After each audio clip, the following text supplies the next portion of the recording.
Millions of people across Britain will have new telephone numbers from tomorrow.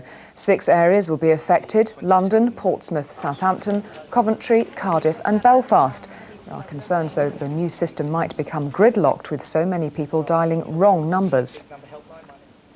Scientists in America claim to have discovered the first dinosaur heart. They say the organ, which comes from a 66-million-year-old plant-eating creature, is more like a human heart than a reptile's. The traditional view of plant-eating dinosaurs was that they were slow, plodding creatures. But this fossil could help change that view. It's of a short plant-eater called Thescelosaurus. Inside is what seems to be the first ever dinosaur heart. Scans show it's similar to a human heart.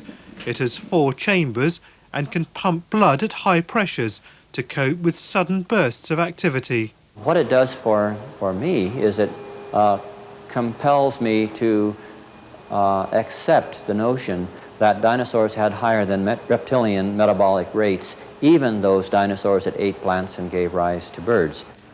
Experts in Britain have described the fossil heart as a remarkable find. They say it helps confirm what many of them had already begun to think, that the older plodding dinosaurs were making way for brighter, sprightlier creatures. Palab Ghosh, BBC News, at the Natural History Museum in central London. That's it. More news at 12:35 on BBC One. There's also news on the hour every hour throughout the holiday weekend on our digital television channel, BBC News 24.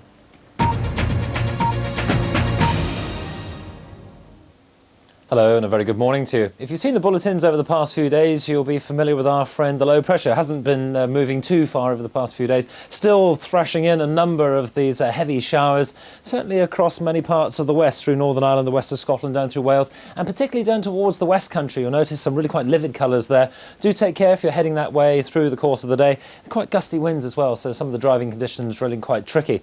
The further north and east you go, the more likely it is you'll avoid the very worst of the showers, and if you do so, well, the temperatures could well lift to around about 16 degrees, that's 61 degrees Fahrenheit.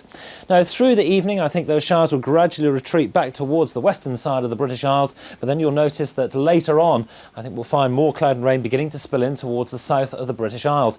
But at least with all the wind and cloud around, another frost-free night for the gardeners.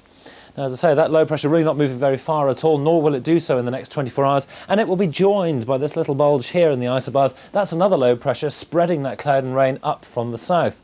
Now, across particularly the central and southern parts of Wales, there are some rivers on amber flood alert just at the moment. If you are concerned, there's a phone number for you to phone if you're concerned about flooding: 0845 988 1188. That wet weather will affect the central and southern parts of the British Isles to start off the day, but it is going to show signs of moving away towards the north and east, getting towards the Scottish border by around about evening time, allowing somewhat brighter conditions in towards the south. Bye-bye.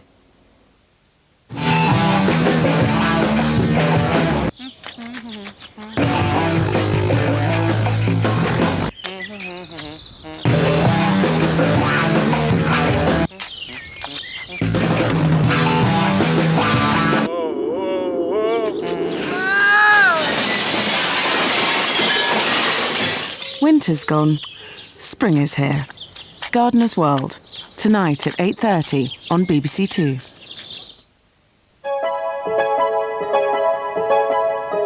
Top billing for Fred Astaire this morning on BBC Two, joined now by Judy Garland, a couple of swells in Easter Parade.